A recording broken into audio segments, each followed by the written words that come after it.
on the corner. I'm posted on the corner.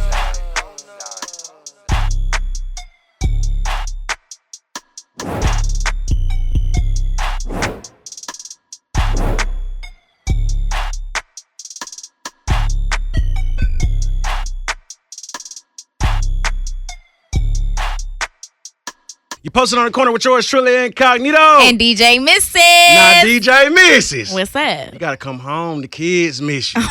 Let's go to Louisville. Uh-huh. You know, I had to pronounce and get that all the way right. Yeah, period. But when I introduced this guy, he came a long way from a job at Georgia State. Hello? Come on now, Jack Harlow is in the Wow. I'm loving the energy. building. What's up, man? That's how you kick it off right there. Period. Congratulations, man. Sophomore album is here. Thank you. Thanks for having me. You know, I was looking in the thesaurus on my way to work, actually, before I crunk up my vehicle, and I looked up the word, you know, like smooth. What was They in got there? your photo in there, cuz. Come on, man. Wow. How you got a picture in the thesaurus besides smooth? I didn't know they updated the thesaurus so recently. It happened, bro. Hey, they said, come home, the kids miss you. That's Period. what's up, man. That's Yeah. what's up. For sure. Did you have fun recording this sophomore album? Yeah, I had the most fun. You know, I was thinking about shows when I was doing a lot of these songs. I had so much fun making this album. Seriously, these songs they're feel-good records, you know? So that's one thing I can say is I'm just super excited to hit the road with these. That's dope. So you have grown so much since your 2016 work, 18, and you have grown throughout these years. So has it been difficult with your growth, growing with the music, growing with the times? It's been natural for me. I'm naturally critical and I'm naturally hungry to get better. And so, you know, I don't know how many people could have predicted where I'm at from that moment. But most of them I'm still very close to. And I think they saw the vision early on. But I can't even blame people for 2016 not seeing what's going on now. I don't know if I always saw the level I get to, but I didn't know what it would look like or feel like. Right. So, you know, it's kind of crazy. I don't know how many artists have had this type of evolution, or at least it hasn't been as like well documented as mine. Right. Because you were on it, music videos, everything. You was putting out stuff. Yeah, because everything felt like it was gonna be the moment. Everything felt like it was gonna be the break way before it realistically could have been or was gonna be. I treated every drop as my introduction to the world. Even now, I treat it that way. Like, Sure. Even now, it's like there's still millions of people that aren't familiar with you. Definitely. And so I always tell new artists, just pretend you're walking through the door and this is the first thing you're saying. That's a fact. Every time. That's a fact. So what was your biggest inspiration for Come Home, The Kids Miss You? That's a good question. I think like the main thing that is different on this one is I just was so hands-on with the production. You know, the chords and the drum sounds and everything. Like I was helping to pick those out with Angel and Roger, who are the two executive producers on the album. But I just had a real vision for the beats I was rapping on. I mean, these beats are kind of like the beats I wanted to rap on since I was a kid. So a lot of this album, it's funny, Kids is in the title because a lot of this album is me bringing my youth full circle and my influences full circle, like kind of that swing and those Pharrell grooves. And even the features reflect everything that went into who Jack Harlow is as an artist. You know, Pharrell, Wayne, Drake, and Justin Timberlake. Those are all classic artists that they all have done enough to have a little bit of a nostalgia attached to them. At Right. this point. So it's kind of a nostalgic record, but I wanted it to be fresh. There's a generation of kids that haven't heard these tempos. It is. And before we send them into the metaverse, I'm glad you was able to give them that great production off the album. So salute to Mom for getting that late registration album, too. Yeah. Kind of right. introduce you to music, man, That's because I right. hear a lot of samples on the album. That's right. And I was Ton like, of man. them. So, Jack, Stressful. it was stressful? They just want them cleared. You get attached to these samples and you realize it's not in your control. Those Right. people have to say yes.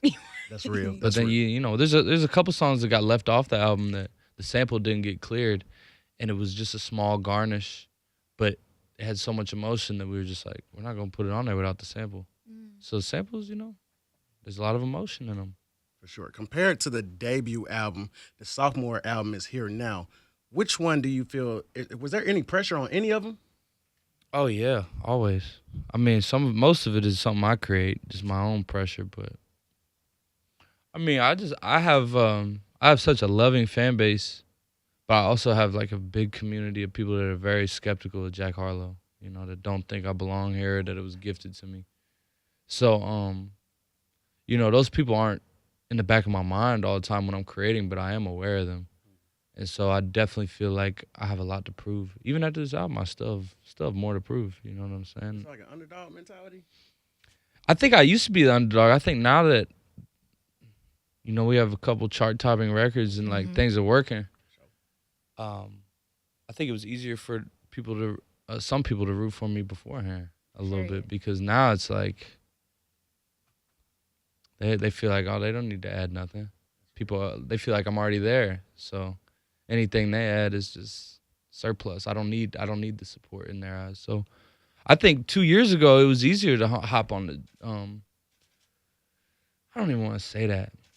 Point is, it's just different. It's different when you go from being an underdog, like you said, and on the rise and slept on, or everyone's best kept secret. I remember in 2019 I was touring, and like if you went to a Jack Harlow show, like it was like you were a wavy kid. You know what I'm saying? You were in the know. And I remember embracing that moment. It was before it was popping, it was before everything. And I even posted it on my story, and I had this moment where I was like, yo, this is like my moment right now, where if you know about me, you're like, you're in the know. You're on the scene. You know, I was doing the little cool interviews. Like I was selling out 500 cap rooms. All the well-dressed kids were at the shows. You know what I'm saying?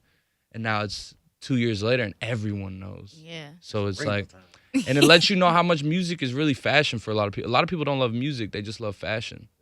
And artists are fashion for them to put on. And so depending on the season, whatever type of person it is, they might want to put you on like a jacket. And then the next season, they're like, nah, I wore this last season. You know what I mean? So a lot of people think they love music, but they just love fashion. Great analogy. Yeah. That's dope. So you got a song on an album called Dua Lipa. That's right. And I was wondering, like, did you ask her? Did you let her know that that's what you were gonna do? You were gonna put that out there? Yeah, I had to. I would feel wrong just putting it out without. So one thing I made sure to do is and if she had been like, I don't like it, it wouldn't have came out. So shout out to her. So was that like, that was just some like cutesy poosy stuff, or was you shooting your shot a little bit? You know, we were in the studio and that hard ass beat was playing, and one of my friends was just talking about how much he loved Dua Lipa. And I was like, yeah, she's amazing. The beat was playing, and I was just like, Dua Lipa. I'm trying to do more with her than do a feature. Yeah. And we're like, oh. That's the one. You know, so I admire Dua Lipa. It's no funny stuff. You know, I have admiration for her. That's dope. So when you were talking about fashion, how, you know, people go with different artists, but lately, let's talk about real fashion. You've been dripping. Have I? Lately, yes. Thank you. You sure have. So how was your Met Gala experience? Surreal. It was my second one, and so I was a little more like, I walked in a little more like, I know what this is. I know what's going on. First time I was wide-eyed. It's sick. I mean, there's nothing to dislike about it. I mean, if you have social anxiety, I can see you wanting to get out of there, but I think it ends too early. I didn't get to talk to enough of my idols. Right. I'm like, oh, I didn't get to speak to so-and-so. And then suddenly everybody's walking out. I'm like, damn, it's over. I'll stay all night. That's tight. So I like it. That's dope. Jack Harlow is here, posted on the corner with yours truly, Incognito and DJ Mrs. The album is available now. Sophomore album. Come home. The kids miss you. Now, Jack, you're very serious about your craft. Your middle name should be consistent because you don't stop. You keep going. When is it going to be time for you to celebrate, and have you celebrated, bro? I wish I could celebrate right now. It's looking like 2023, maybe. Okay. Just based on the master schedule I'm looking at. Yeah. It's looking like I'm going to be on this road and shooting this movie. And Come on. But it's what I asked for. Tour life and the movie all in before 2022 is over with. Oh, yeah. Multiple tours, multiple continents. I'm going to be all over. But like I said, it's what I signed up for. I'm actually really grateful for it. And it's thrilling, and it's going to change my life. And it'll be nice to actually step away from the mic for a minute and actually come back with something to talk about. Right. You know, something new to speak on and some new experiences. So I'm looking forward to it, but I'm also I just moved back to Kentucky. I got a spot, and I'm looking forward to. I'm sure I'll be on the road a little in 2023, but I really want to get some time to just sit down, be with my family. I made it a point, like, I don't want to spend my 20s on the other side of the world wearing my body out. Yeah. Because I've seen that's an optional path. And so I just want to, I want to chill a little bit. But we got work to do. Right. During your 10-year journey of doing this music, was there ever a time that you wanted to give up? No. Not once. Period. That's dope. So you brought up the movie, and you're the lead role in White Man Can't Jump. How did that come apart of you being a part of such an iconic movie? I mean, I don't know. I know they wanted a white person. So I think I have an alignment to basketball. Mm-hmm. I got a call from DJ Drama because Kenya Barris had just called him. And Drama said, yo, I think Kenya wants you to be in the new White Man Can't Jump. I'm like, wow. Did you do it through any acting classes, or you already had it? We'll see. I haven't shot it yet. Yeah. I think I have some sort of natural thing for it, but I'm sure I'll be learning a lot. So we'll see what happens. But I'm definitely preparing. It's really the basketball that I have to, Right. dribble. You gotta get right with that. Yeah. You Gotta cold get on my that hand court, up. though. I'm straight. Any of your celeb friends you play one-on-one and beat, who's somebody you done got? It's been a lot of team games. I played some 3-on-3 with Drake and enjoyed a few victories. Sure. Yeah. So if you He's could better. build- He's actually better than me, but I want it really bad when I play. I really want to win, and so the team I was on ended up winning a lot. So who's on your squad? Like, if you could pick some, like, my three versus any three, who's on your squad? As in other artists? Yeah, or whoever, Yeah, I would take me, Drake, and Quavo. Y'all But winning like the it's a tight championship. team. You're winning the ship. Yeah, because you have like two like showstoppers. Like Drake's like a 3, Quavo's like a 1, and I'm like a 5. Good balance. And I'll do all the dirty work that I know they don't want to do. Like I'll get every board. I'll play all the defense, and I'll just find them. And I'll score when it's necessary. But I'm Draymond Green, I know that's right. No practice on the Luka knee. That's right.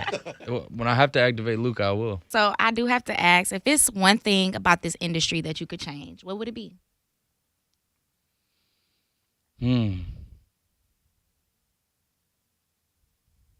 It's gotten very, I don't know, it feels like the art and the business it's always been that way, but it just is so intersected now. Like, just the need for the streams and the need for manipulating the streams and the need for this and that and the algorithm. It's so algorithm. Right. Sometimes it's hard to have commercial ambitions. And like you have to stay rooted in the art, and I think I've done a good job of that. I'm making the music I want to make, but there's just so much that goes into what I just said. It's just like algorithm. Yeah, for sure. Yeah. Ooh, yeah. Let's talk First Class. I'm listening to the album, and you've been mentioning in this interview that some people are sleeping on you. So if we had to set an alarm and wake them up with one song off of this sophomore album, what song you gonna wake their ass up to? I'm gonna say track 2, Young Harleezy. With Snoop. Come Because on. that's hard. How was that getting Uncle Snoop on there, dog? Wonderful. I went over to his spot and did that in one take. I told him what I wanted and he just knocked it out. That's tight. He was like, "You just want me to do conversation?" I was like, "Yeah."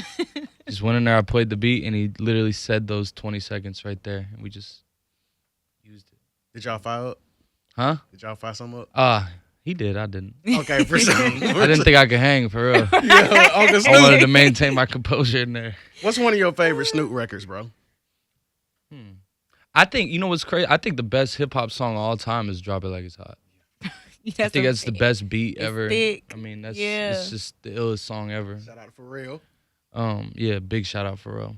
I mean, that's when I was with Pharrell. Like that's kind of what I was like. I kind of just I almost. want that vibe. So you've already worked with so many legendary people, but are there any other artists or producers that are on your list that you haven't worked with yet? Andre 3000 and Jay-Z. Yeah. Yeah. We gonna speak that. That's coming. Yeah. Yeah, you take the bars very serious, and you don't have any problem standing up, man. So salute to you on that. Thank you. Mr. Smooth. Life has been great for you. Have you met your dream girl? Maybe so. Maybe so. Okay, so I'm gonna just transition up out of it. I ain't gonna ask who she is, right? Well done. What's better? What's better, soul food or eye candy? Soul food. For sure. Easily. I like savory over sweet. Okay. For sure. What was your mom's reaction to this album? She loved it. I wish I got to see her listen to it live, but her text said it was beautiful. She heard a few songs before it came out. Like as soon as I had the Drake record, I played it for her. And Tight. she was tearing up and shit. She's very emotional. So That's dope. Her baby a star. yeah, she introduced me to hip hop. She loves it. That's Real. dope. When it comes to your artistry name, was Jack Harlow the first name you chose with being an artist? It was Mr. Harlow when I was like far from a mister. I was like 12 years old. But no one was attaching to that. No one would call me it. It was just kind of bizarre for a 13-year-old to ask other kids to call him that. Mr. Harlow. So I just started. I was well known where I'm from, just as a kid, like popular. And people, Jack Harlow, Jack Harlow, and I was like, that's my name. What am I talking about? Yeah. It's also helped me like. When Kendrick came out, it made me feel good. Like, it made me feel like, oh, you could just, I know that's his middle name, but it's like a portion of his government name, Kendrick Lamar. And I think it's kept him rooted in being honest in his music. He's not playing a character for real. He is Kendrick. So it's probably kept me honest, Yeah. So you're on the cover of Rolling Stone. Yes. So what is that like, being on the cover of one of the biggest magazines around? Dream come true. I remember when I found out, I was super hyped. And I don't get really hyped easily. So and it's dope. Being in the airport, seeing myself. Right. Feels good. How many copies you get? Like 9. So when a lot of the artists come here, I have to always ask them, if you could go back in time, what would you tell Mr. Harlow? You're right. Period. Dope. That's dope. Dope. Your very first show. I remember, you just mentioned going to a show. How was your very first show, and do you remember it? My very first show was my talent show in middle school. And they didn't have no subs. So it was just these thin speakers in an auditorium. Everybody was sitting. I just did my song. Get back to the class. The teacher asked me why I'm grabbing my nuts on stage. And it's just what I knew. What you perform? It was a song of mine. It was just like an original song I did with one of my best friends. He produced it. We were really he was on Pro Tools really early and we were recording. We were advanced for 11-year-olds, low key. Yeah.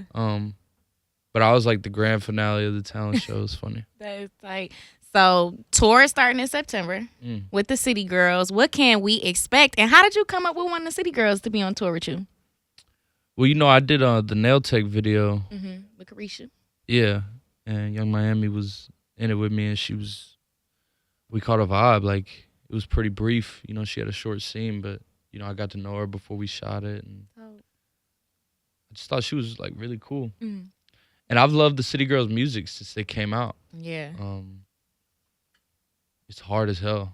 Like, their music's just hard. And it felt right. It felt like it would make sense. And I want my shows to be a party and a sing-along. Yeah. So, and I also thought people would be like, oh. I also felt like people wouldn't exactly expect it, even though after they read it, they would be like, I get it. Yeah. So, I don't know, it felt right. And, if I might not have felt right asking if I hadn't known Miami yet, but just us vibing off first meeting, I was like, man, it would be fun to go on the road with them. And I'm looking forward to getting to know JT. I haven't gotten to know JT yet, but I think they're both amazing. And, they're starting to stand the test of time. It's pretty obvious. Literally. They've been here for years now. So I think they got plenty of hits to go. But yeah, it's actually gonna be tough to follow them up every night. Talk They got about bangers. it. Hit. Come Home, The Kids Miss You is available now on all digital streaming platforms. If you're in the gym and you're working out or playing ball, what's like your ratchet song? What's your song that pump you up, bro? My ratchet song. I don't listen to music in the gym because I listen to music. So I'm in the studio, so I need to get back to it, to being a music listener. But I really, whenever I can, On silence. Silence. gym, and there might be someone in there sometimes. You know, they have Moneybag Yo on blast. Yeah. And that's what's up. You know, shout out to Moneybag. But I just, when they leave, I just Chill. turn all the music off and just be silent in there. And it's just nice for me. So how you protecting your peace these days besides just silence? Staying off the internet. That's a big one. Yeah. I don't know. I need to keep protecting it. It seems like you're doing a good job, though. Yeah, I'm doing cool. Need my alone time. Yeah, for sure. We all do. All right, Smooth. Well, we appreciate you coming by, being posted on the corner. Thank you. You've been a posted on the corner alumni, man. We appreciate the vibes. We're looking forward to continue to watch your journey go up. Yes. You know what I'm saying? And keep requesting that first class on the airways. Mr. Harlow, posted on the corner. Thank you. Thanks for having me, yo. Posted on the corner. On the corner. On the corner. On the corner.